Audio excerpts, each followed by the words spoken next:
support of this bill. It would be so good for California. We had such an issue with cigarette butts. Now we've got an issue with disposable e-cigs. And according to CalPERG, who supports this, people throw away about 4.5 e-cigs every second. And one of the problems is people don't know what to do with them. They did a survey with kids, and kids throw them in the trash, or they throw them here, or they throw them on the sidewalk. There hasn't been clear direction on how to dispose of them. And they are a hazardous waste that's presenting problems for schools and for cities. So I suspect you're already aware of it. If not, I hope you will be, and I hope you'll support it. You could even send a letter if you choose from this commission, or ask the city to do so, send one in support from the city. Thank you for your time. Thank you. Thanks for that information. Do we have any other oral communications? No other oral communications. Okay, thanks.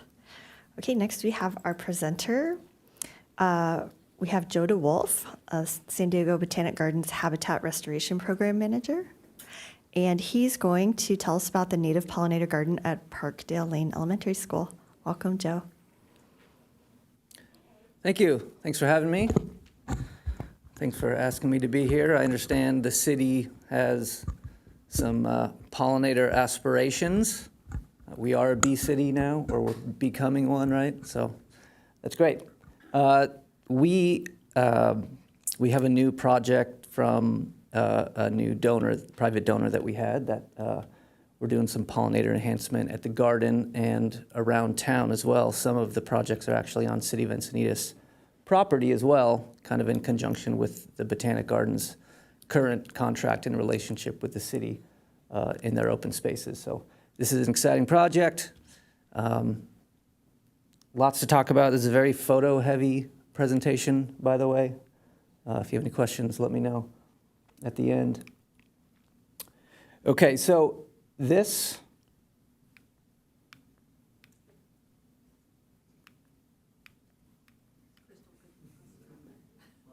that worked earlier. Here? Oh, I don't know where I need to point it though. There we go. Okay, so this, actually, let me skip ahead a little bit to the project overview. So this, I'll start at the end here. This project came about from a generous private donor that approached us and just wanted to help pollinators. We all know there's a lot of all sorts of different wildlife that are kind of in trouble lately, and especially pollinators, and she was very passionate about it. So she donated some money, and what we proposed to do is we kind of had 3 separate goals of this project that we proposed. One of them was to enhance a lot of the pollinator habitat and gardens at the Botanic Garden. A second one was to enhance some pollinator habitat at a City of Encinitas property. The one we chose was the Moonlight Beach parcel. And then the third was kind of a dream project of mine at Parkdale Lane Elementary School. My son right here goes to Parkdale, and there is a slope that I've been walking past for the last 6 years. I'll go back here, that is full of ice plant, and I keep telling myself every day I pick them up and I'm like, I got to do something about this ice plant here. And finally, I kept it in the back of my mind, and we had this donor that came, and so it all worked out. We already had a relationship with the Encinitas School District doing some restoration at Ocean Knoll Elementary School.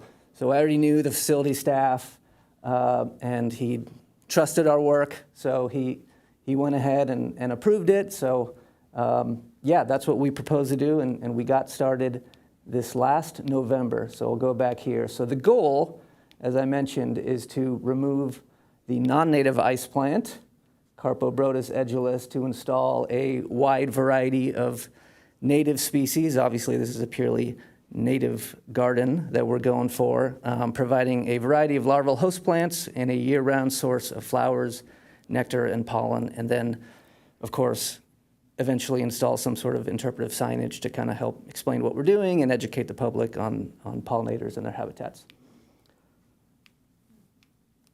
Okay, let me go back.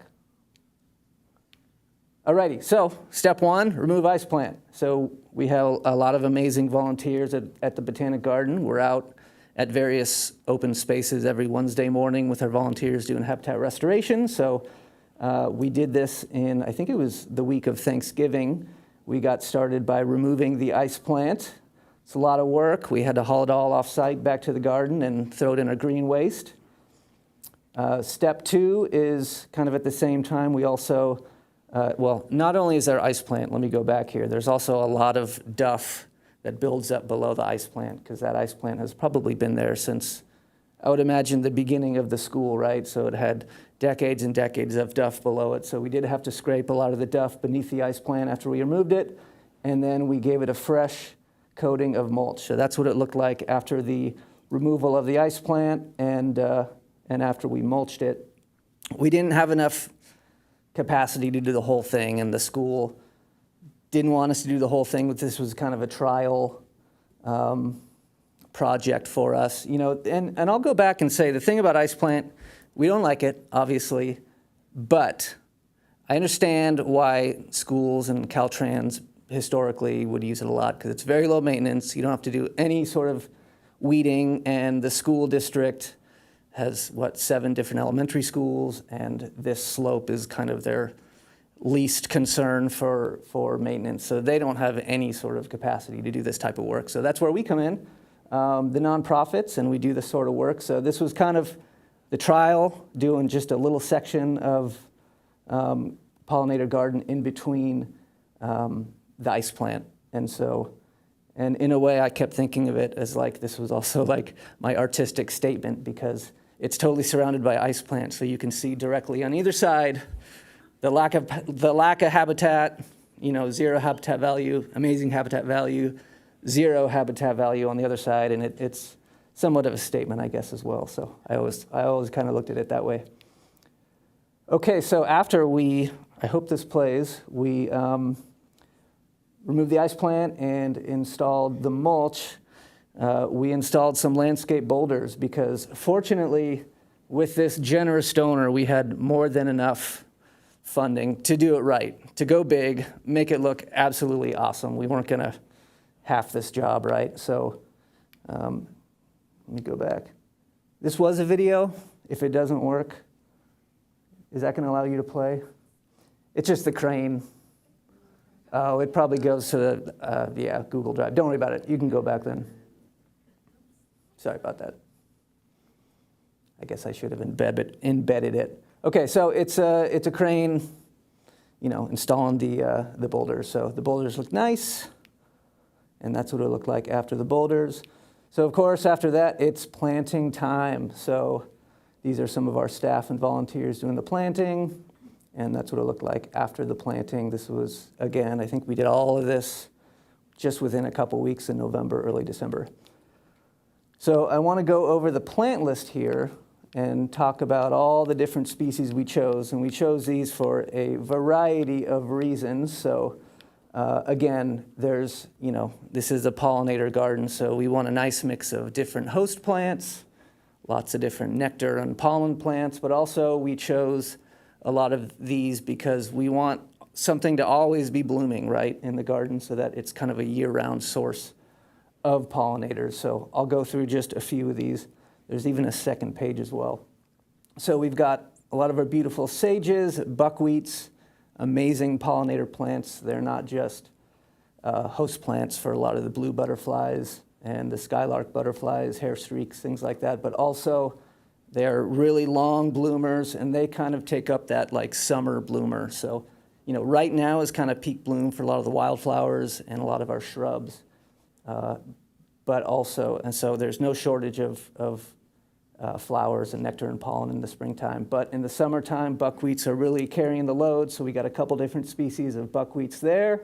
The coast buckwheat, the California buckwheat, and Eriogonum grande rubescens, which I believe is a Channel Island species, really beautiful plant. Ceanothus, which are the winter bloomers. Fremontodendrons, beautiful sea dahlias. A lot of these are, again, just perfect nectar plants for like butterflies. You want that big flat bloom that's like a nice landing pad for all the butterflies. So the seaside daisies are great. There's a Shaw's agave there. Got to give a shout out to the bats. Bats are also pollinators, and the agaves are one of their main sources of food around here. Threw in some ocotillos in there. You know, I had a little fun too. Not exactly, not like it's not fun already.